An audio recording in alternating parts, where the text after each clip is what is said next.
Live from WRAL News Headquarters in Raleigh, your #1 source for local news. WRAL News, coverage you can count on. Milton pulling away from Florida now, still creating problems right now. We're looking at rain moving up the East Coast. I'll show you what our impacts will be here through the day. And here in the WRAL Live Center, we are looking at exactly where Milton is causing problems. And also, we're going to show you more of this gigantic wave from inside the storm. The Tampa Bay region badly battered after Milton's landfall. A construction crane down on a building and the damage to a baseball stadium being used as a shelter. We'll take you live to Fort Myers this morning with a look at the flooding happening there now. Also, water rescues underway as they're happening. 6 o'clock, we have a lot to tell you about as Milton moves across Florida, pulling away offshore, but leaving a lot of destruction behind. I'm Renee Chu. I'm Jeff Hogan. Thanks for making us part of your routine here on our Thursday morning there in Florida. Storm warnings have lifted on the western part of the state, so that's good news as this pushes off the eastern side of Florida. Elizabeth. And we'll start with a 5 o'clock advisory. Still a Category 1 storm with 85-mile-per-hour winds. It is moving pretty quickly to the northeast at 18. At 5 o'clock, it was 10 miles northeast of Cape Canaveral, which means the center of circulation was still offshore. But this is a huge system. And of course, it is still affecting a good bit of Florida right now. It came on shore just south of Tampa Bay at about 8:30 last night as a Category 3 major hurricane. It will gradually weaken into a tropical storm moving east, and once it leaves Florida, it is not going to affect land again. But we'll talk about some of the stats, some of the rainfall totals, how strong the wind was, all coming up. 58 right now at RDU. It is cloudy. We're seeing the clouds streaming all the way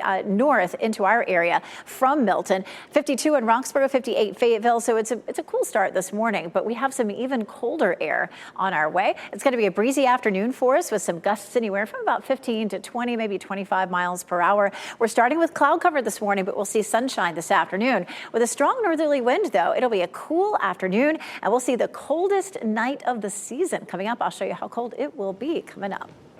And so far, so good here as we head out to the roads this morning. No major crashes to talk about or delays. You can see all of them coming there into the city of Raleigh are looking pretty good. No major delays to report right there, but if anything changes, we'll let you know. I-40 also looking pretty good. Everything in the green. No crashes to talk about, but we'll have another update for you in about 10 minutes. Anthony, thanks for that. Now, as we take a look right now this morning, Hurricane Milton making its way across Florida, leaving destruction in its path as it pulls off the coast. This is a live look in Hillsborough County near Tampa. Excuse the video there. These are live pictures here. There's a water rescue that is happening there right now. The Pinellas County Sheriff's Office is helping out the Hillsborough County Sheriff, and we're at the mercy of what those folks are doing with their camera there. But you can see they're putting a boat in the water there right now for that water rescue. Here's what we know about the storm so far. More than 3 million homes are without power across Florida, according to the utility tracker poweroutage.us. 2 people are confirmed dead after the storm spawned more than 24 tornadoes. And new this morning, FEMA says more than 70,000 people are in shelters across Florida, staying safe from the storm. Here in the WRAL Live Center, essentially, I'm watching some of the headlines that we're seeing coming out of Florida right now. We're talking about the damage that we're seeing. We're talking about the flooding, the wind damage as well, and the people who are without power right now. 3 million plus currently in Florida. The other thing that I'm watching, there are so many flood warnings that are in place right now for Florida in various places. You'll see that right here on this headline on this website we're seeing at the NBC station in Orlando. I want to show you this at full screen. Look at this massive wave. This was actually taken around 1 o'clock our time yesterday, but it just shows you how powerful and how big the waves were for Milton inside the storm as those hurricane hunters were tracking that. We're certainly looking to see for more videos and the impact that we're going to see in regard to other places in Florida. Join me again in about 30 minutes because I'm going to show you more damages from a place I used to work in Fort Myers, Florida. Big impacts from Milton. Take a look at this. The baseball stadium being used as a temporary shelter in St. Petersburg suffered damage to its roof in Milton. The storm's high winds tore fabric from the roof at Tropicana Field, home of the Tampa Bay Rays. The stadium was set up as a shelter for as many as 10,000 people. There are no reports of any injuries there. Renee, Milton brought death and damage even before making landfall, though. It spun up tornadoes as it moved across Florida. Pretty impressive looks at two of them here. First responders say they are in rescue mode this morning in St. Lucie County. At least 2 people died after tornadoes touched down there. One area responders focusing on is the retirement community there, where the St. Lucie County Sheriff estimates around 100 homes were destroyed. Traffic camera video shows widespread power outages right there in the making. You see it go out right there in the Tampa area. You see that moment the lightning struck from the storm and knocked out the lights. That was over I-275 major highway there. The lights came on pretty quickly, but millions of homes and businesses across the state are still experiencing those outages. And this is new video of the flooding in Punta Gorda. That's just north of Fort Myers. You can see the water is close to the top of the tires of cars parked there. Today, a lot of folks will be escaping Florida still ahead of Milton. They did that in the days ahead. They're making their way to North Carolina now. And WRAL's Kelsey Coffey joins us live from I-95, where people are staying at hotels, even sleeping in their cars at rest areas. Kelsey, good morning. Jeff, good morning. If folks left the Tampa area at the last minute yesterday, they could be driving through North Carolina right now. We even saw a car parked here at the rest stop in Johnston County with a Florida tag. And our crew spoke with folks who were here about how they traveled miles out of state to find safety. A hotel manager along I-95 in Johnston County says a lot of people from Florida are booking rooms. Our crews even saw some folks sleeping in their cars at rest stops. You've seen a lot of people with a lot of luggage in the back of the car, they don't know when they're going to be able to come back, and we absolutely don't know. And so many of the people that our crews met yesterday say that they could only pack their most valuable items, and they're hoping to find things back home as they left them. Kelsey Coffey, WRAL News, live in Johnston County. Fort Myers is one of the communities battered after the powerful winds and storm surge from Milton. NBC's Jay Gray is there this morning. He joins us live. And Jay, the storm passed through there quickly, but it certainly packed a punch. Yeah, no question that it left a mark. Things have calmed, thankfully, Renee, at this point, but we had strong winds, driving rain, causing significant problems. And that storm surge, we talked a lot about that before the storm.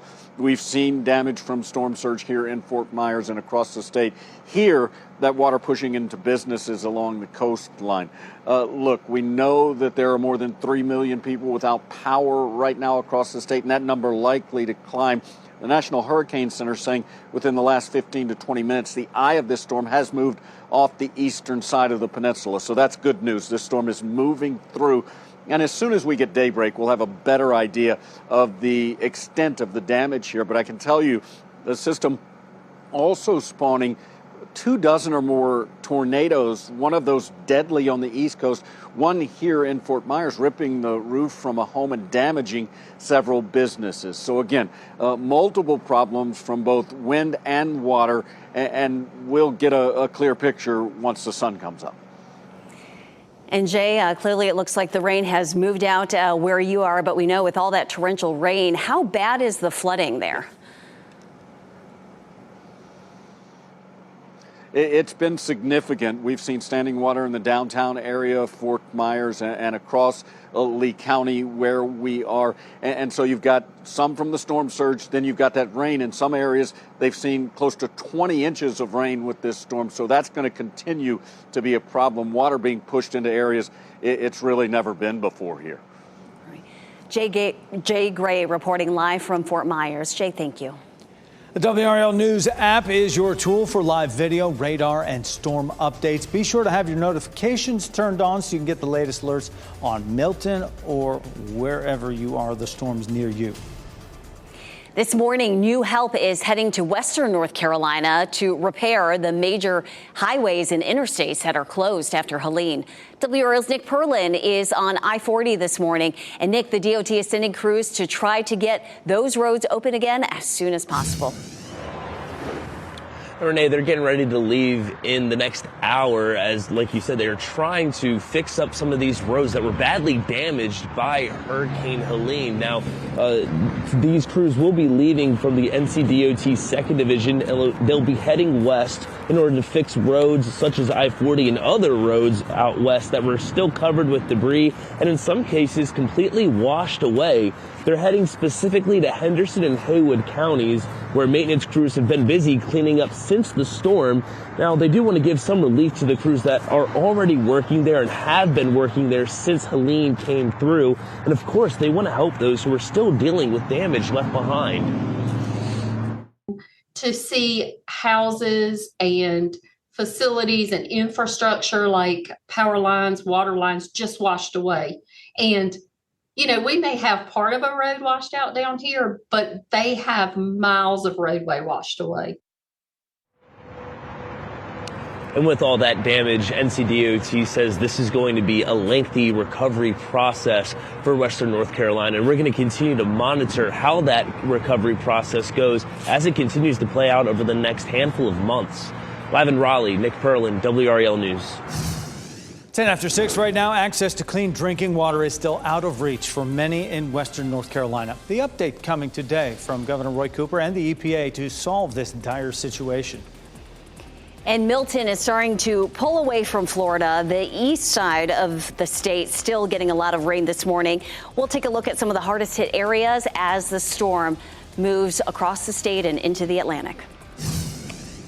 And for us, we're going to see some cloud cover from Milton this morning and a little bit of wind around here. After that, we're going to settle into a nice weekend, but some of the coldest air of the season awaits next week. We'll take a look coming up. As you get into your car, tune to WRAL News Plus on your radio. In Raleigh on 99.3 FM, in Durham 96.5 FM, and everywhere on 101.5 HD3.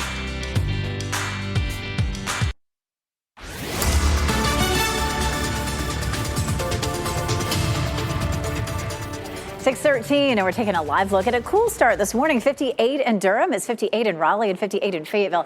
As the sun comes up, you'll notice that we do have a lot of cloud cover that we'll see this morning. Those clouds move out by lunchtime. These are all clouds way ahead of Milton, and as Milton continues to move out to sea, those clouds will go along with it. It's also going to be a bit breezy today, nothing dramatic. We're going to see winds gusting up to 20, 25 miles per hour this afternoon. So you'll just notice that it's breezy, but we shouldn't see any real impacts. A cool start this morning. Temperatures in the low to mid 50s in some spots. And again, a little breezy this afternoon, anywhere from 15 to 20, maybe some 25 mile per hour gusts. It'll be a cool afternoon for a run with some increasing sunshine. We'll stay in the upper 60s. Anthony? Elizabeth, as we head out to the roads this morning, thankfully things are in pretty good shape. We take a live look for us right there, I-440 at Ridge Road. You can see those cars are moving along smoothly. Probably as that morning commute, though, starts to get going, we're going to see some more issues. So we'll continue to watch that closely for you. Across the area there into Raleigh, no major backups or crashes showing up right there, but we will continue to keep a close eye on it for you this morning. In the next 10 to 15 minutes, we'll have another update for you this morning. Renee?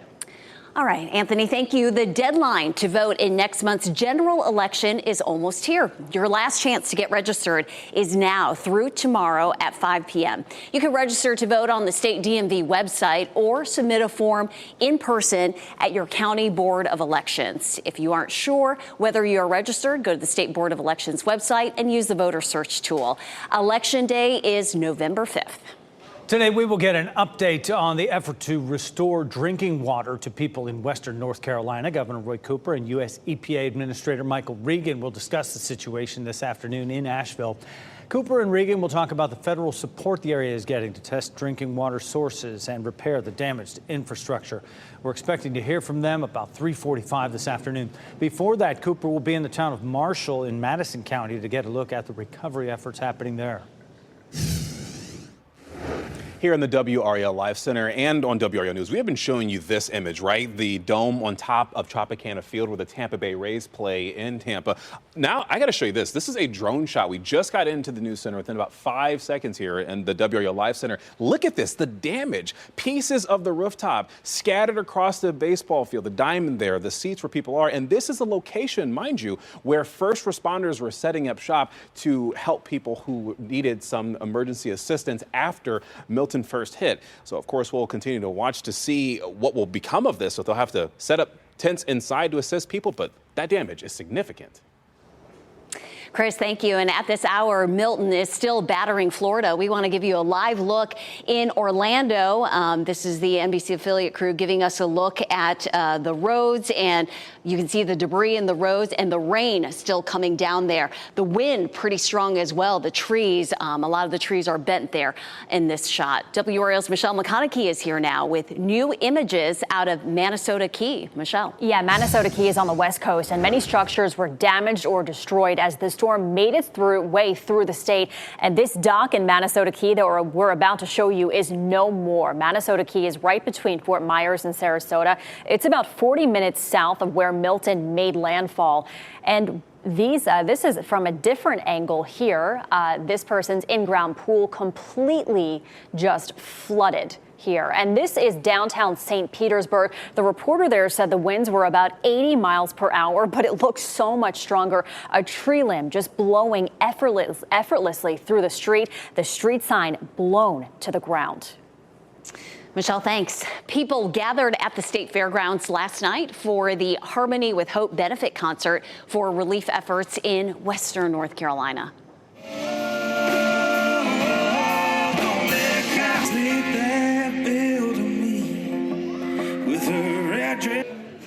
Asheville-based Ashes and Arrows were the headliners. You may remember their journey on AGT. All ticket sales from the concert will go to a nonprofit called Beloved Asheville. 6:18 right now on our Thursday morning. Elizabeth Gardner in the WRAL Severe Weather Center. You look at the size of this storm as it moves off the East Coast right now. I know those outer bands stretch all the way up to North Carolina. They do. We're not actually seeing any of this on shore, but definitely rain offshore of North Carolina, South Carolina, Georgia. Typically with these systems, you see the bulk of the rainfall out to the north of it. But boy, what a storm. It made landfall at around 8:30 last night as a Category 3. And of course, Michelle and Renee just showing us all that destruction. As the sun comes up and the storm moves out, I'm sure that a lot more of that will be uncovered. The storm is the center of the circulation is now moving off the coast of Florida. The rain has stopped on the west coast, but we're still seeing some rainfall on the east coast. At the 5 a.m. advisory, it was 10 miles northeast of Cape Canaveral. The center of the storm was moving northeast at 18, so it's moving away pretty quickly. Still, though, has winds at 85 miles per hour, and those winds are still likely to be at Category 1 for maybe the rest of the day today. It doesn't affect land beyond Florida, though. This is Bermuda, and it will stay south of Bermuda and continue to weaken. How about some of those strongest winds? Sarasota was very close to where the storm made landfall, just on the barrier island there at Siesta Key is where it officially made landfall. Winds gusting up to 102 in Sarasota, St. Pete 90, Venice 107, Punta Gorda 79, Bartown 94, and of course all this, of course, associated with the storm surge as well. The stronger the wind, the stronger the storm surge. Before the storm even made landfall, we started to see this tornado outbreak, and it was, I think, one of the worst tornado outbreaks I've seen associated with the tropical systems. 130 tornado warnings, 43 reports of damage. That doesn't mean that there were 43 actual tornadoes, but it was certainly over 20. But that's how many reports of damage were done there in Florida.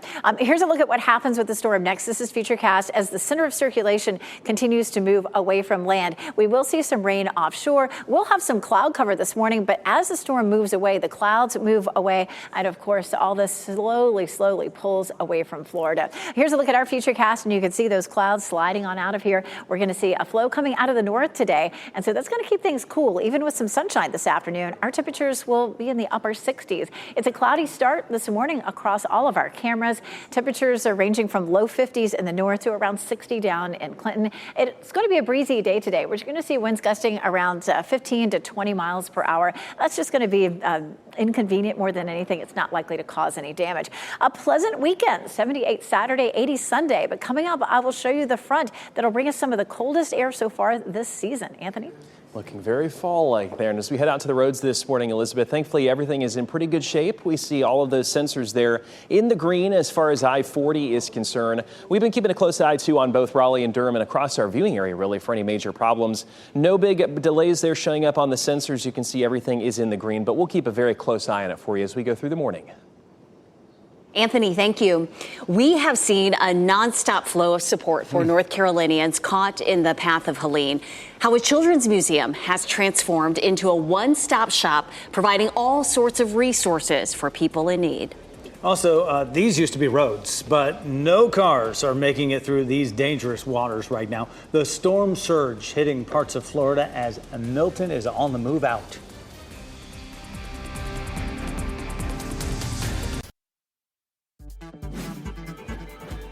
This What's Trending report, sponsored by Rug & Home. And today in What's Trending, fans of the Netflix show Outer Banks have some binging to do. Yeah, the start of the show's new season just came out hours ago. The first 5 episodes of the 4th season came out at 3 this morning.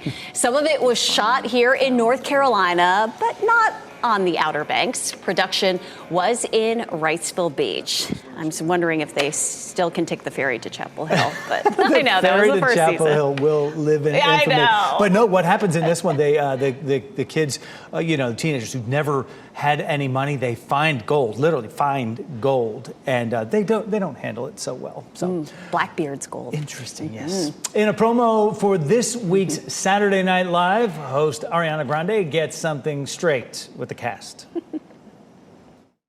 Prefer to not do anything Wicked or Wizard of Oz related.